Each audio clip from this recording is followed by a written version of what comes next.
Las aves de rapiña llegan primero. Circulan alto detectando lo que sucedió en la colina.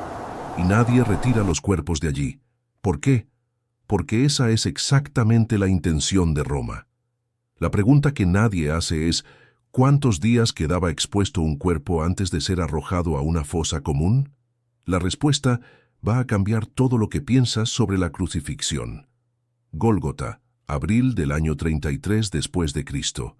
El soldado romano se acerca a las 3 cruces con un mazo de hierro. Órdenes directas. Acelerar la muerte. Quiebra las piernas de los 2 hombres en las cruces laterales. Sin poder empujar el cuerpo hacia arriba, se asfixian en minutos. Pero cuando llega a la cruz del medio, el centurión lo detiene. Ese ya murió. Toma la lanza y perfora el costado del cadáver para confirmar. 3 cuerpos cuelgan bajo el sol de la tarde. Y aquí está lo que Roma hace, y que nadie te cuenta. Deja los cuerpos expuestos por días, a veces semanas, como demostración pública de poder. El poeta romano Horacio escribe sobre cruces donde las aves hacen nidos. No es metáfora, es descripción literal del tiempo de exposición. La crucifixión no termina con la muerte. La muerte es apenas el comienzo de la humillación final. Bajo el sol de 30 grados de Judea, la transformación comienza inmediatamente. El calor acelera todo. En 24 horas, el cambio ya es visible. En 48 horas, irreversible. Y Roma no remueve nada durante ese proceso. Esa es la intención. Ese es el objetivo. ¿Pero cuánto tiempo exactamente? Aquí está la respuesta que las fuentes históricas revelan. Entre 5 y 14 días en la mayoría de los casos. A veces, más de un mes. Durante el asedio de Jerusalén en el año 70 después de Cristo, el historiador Flavio Josefo registra que los romanos crucifican a 500 judíos por día.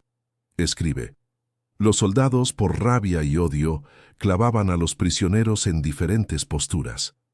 Y los cuerpos se quedan ahí. Días, semanas, filas interminables visibles desde toda la ciudad. Nadie podía removerlos. Quien intentara sería ejecutado también. Pero en abril del 33 hay un problema político explosivo. Es víspera de Pascua judía. Jerusalén está repleta con cientos de miles de peregrinos, y la ley de Moisés es directa. Su cadáver no permanecerá en el madero durante la noche, sino que ciertamente lo enterrarás el mismo día, pues el colgado es maldito de Dios. Para los judíos, un cuerpo expuesto durante el Shabbat contamina la tierra. Contamina la fiesta. Es una profanación intolerable.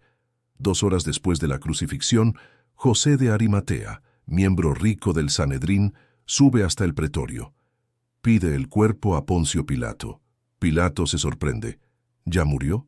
Los crucificados normalmente tardan días en morir. 3, 4, 7 días. Pero el nazareno duró 6 horas. Eso es extraordinario, rarísimo. Y para comprender lo extraño que es ese momento, necesitas entender qué sucede con los otros 2. Pero los otros 2 cuerpos, nadie viene a buscarlos. Ningún José, ningún Nicodemo, ninguna especia costosa. Se quedan colgando. Y aquí está el detalle arqueológico que confirma todo. En 1968, arqueólogos descubren el primer y único esqueleto de un crucificado jamás encontrado en Tierra Santa. Pero el cuerpo fue enterrado rápidamente. Alguien pagó para recuperar el cuerpo. Alguien lo colocó en una tumba adecuada. Por eso, 1900 años después, sus huesos sobrevivieron para contar la historia. La pregunta real es, ¿cuántos existieron que nunca fueron encontrados? Miles.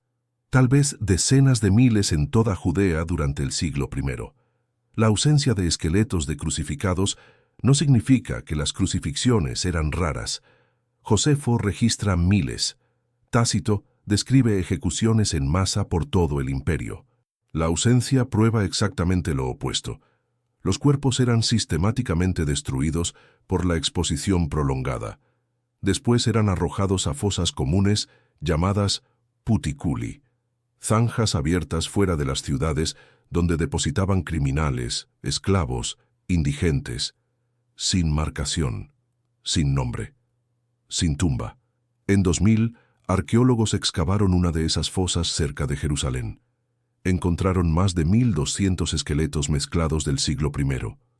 Imposible identificar individuos. Huesos de hombres, mujeres, hasta niños, todo junto, anónimo, olvidado.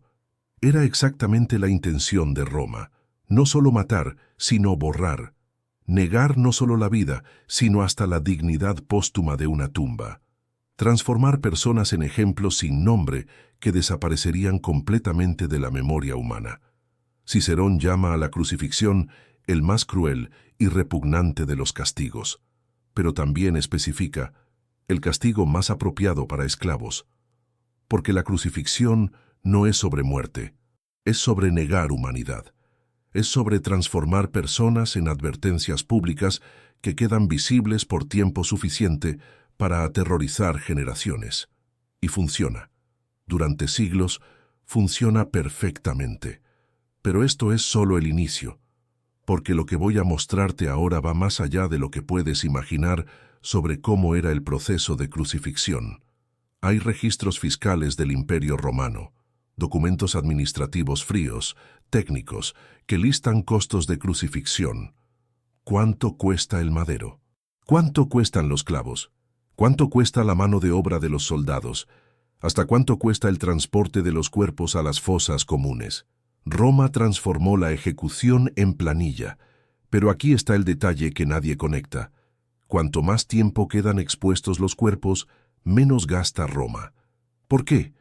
Porque la naturaleza hace el trabajo que los soldados tendrían que hacer. La exposición prolongada no es solo terror psicológico, es eficiencia económica. Cuanto más tiempo quedan los cuerpos en las cruces, menos peso necesitan cargar los soldados hasta las fosas. Menos trabajo, menos costo, más eficiente. Roma literalmente calculó que dejar cuerpos pudriéndose por semanas era más barato que enterrarlos rápidamente. Y aún hay algo más específico que va a revolver tu estómago.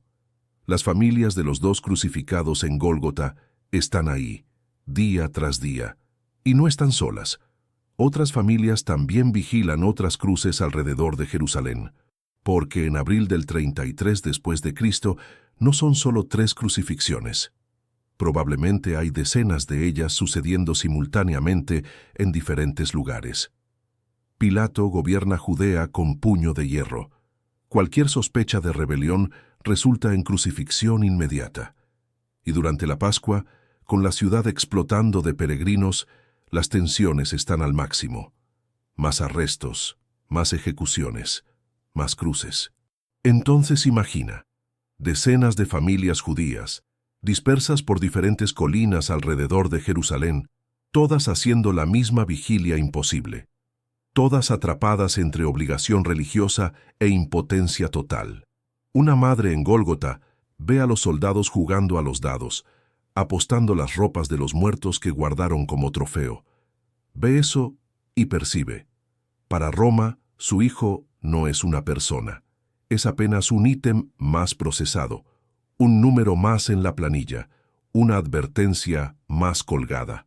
Pero aquí está la pregunta que nadie hace y que van a abrir tu mente.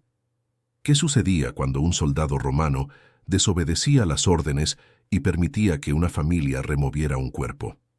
Hay un caso documentado. Tácito registra en sus anales un incidente durante el reinado de Tiberio. Un centurión permitió que una familia judía rica sobornara a los guardias y removiera un cuerpo crucificado después de apenas 2 días. La familia pagó el equivalente a 6 meses de salario de un soldado. Cuando Pilato lo descubrió, no solo ejecutó al centurión, lo crucificó, en la misma cruz, con el mismo método.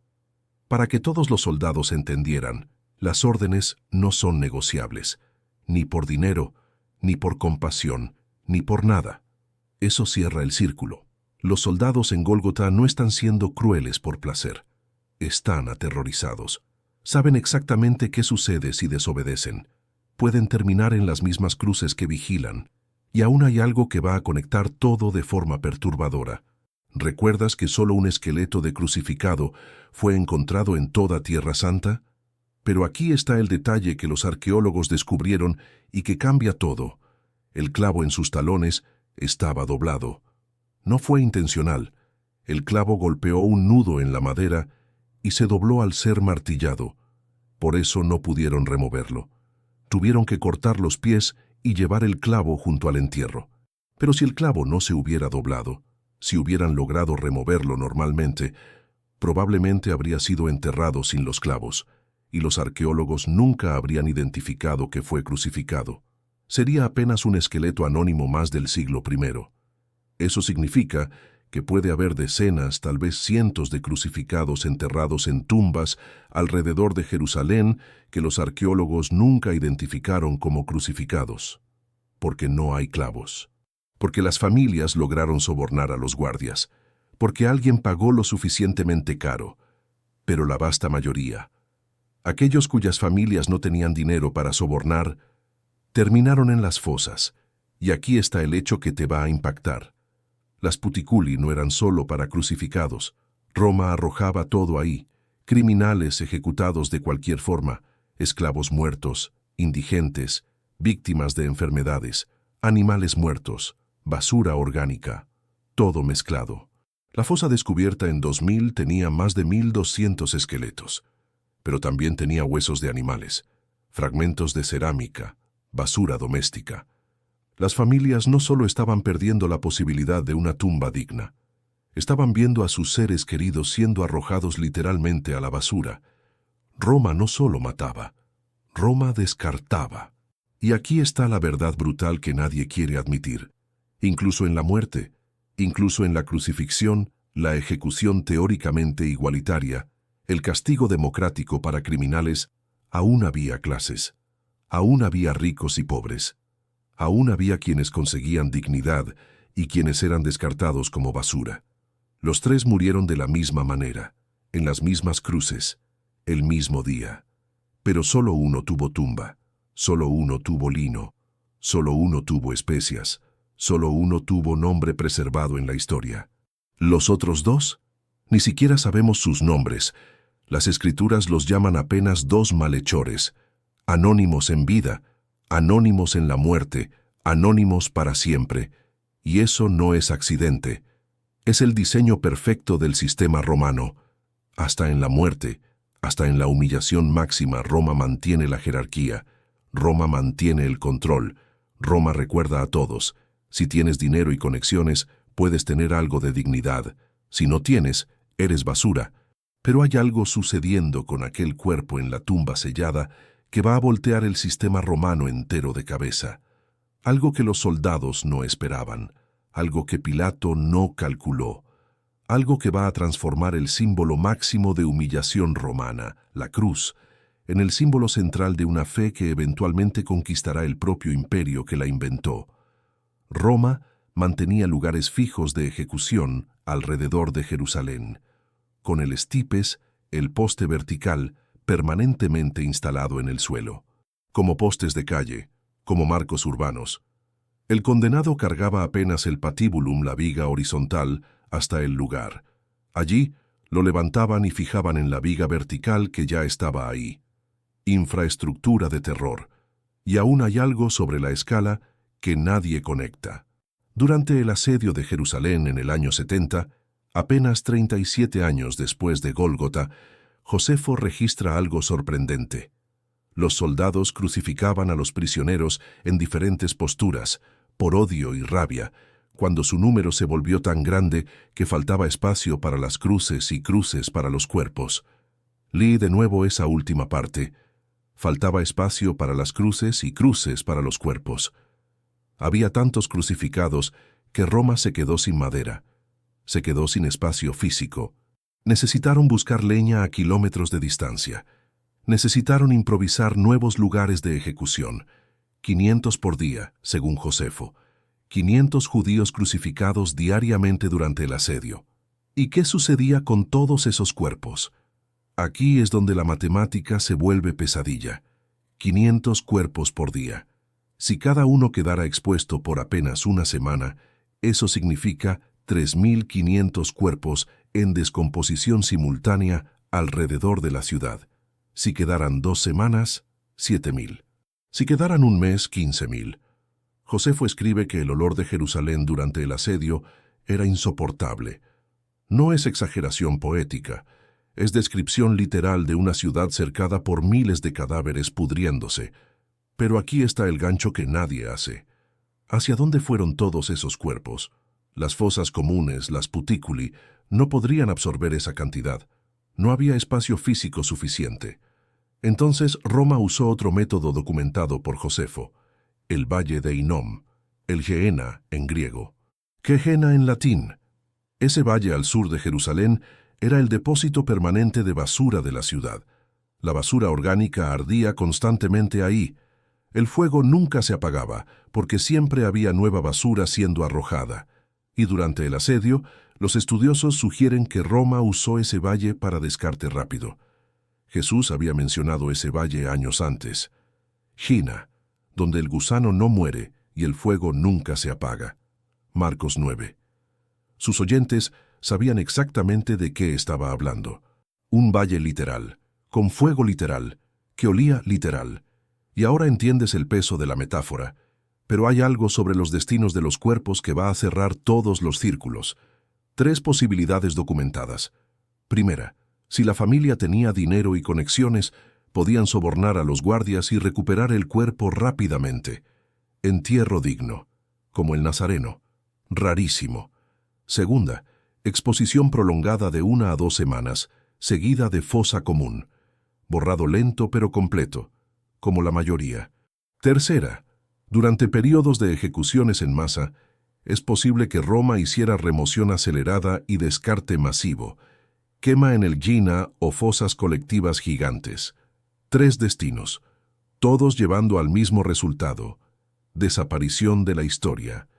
Y aquí está algo sobre las familias que te va a desgarrar por dentro. Escritores judíos del siglo I documentan una práctica desesperada: entierros simbólicos. Cuando las familias no lograban recuperar los cuerpos, tomaban ropa de la persona, o herramientas, o cualquier objeto personal, y enterraban eso en una tumba vacía, porque la ley judía exigía tumba, exigía lugar para llorar, exigía memoria física. Entonces enterraban objetos, y trataban aquello como si fuera el cuerpo. Lamentaban sobre ropas vacías, lloraban sobre tumbas conteniendo apenas memorias. Los arqueólogos encontraron algunas de esas tumbas alrededor de Jerusalén, osarios con nombres grabados, pero cuando abren, vacíos, apenas tela deteriorada, o nada. Memoria desesperada de personas que desaparecieron completamente. Y tal vez esa sea la lección más brutal. Los imperios pueden hacer desaparecer personas tan completamente que ni huesos sobreviven. Pueden transformar miles de vidas en nada. Pueden borrar memorias como si nunca hubieran existido. Y funcionó. Miles de veces. Perfectamente. Roma venció esa batalla. Venció casi todas las batallas. El borrado fue casi total. Casi. Porque de alguna forma, contra todas las probabilidades, algunas historias sobrevivieron. No en huesos, no en tumbas, sino en palabras, en textos preservados, en memorias escritas que atravesaron siglos. Lucas registró 17 palabras dichas entre 2 hombres muriendo. Hoy estarás conmigo en el paraíso.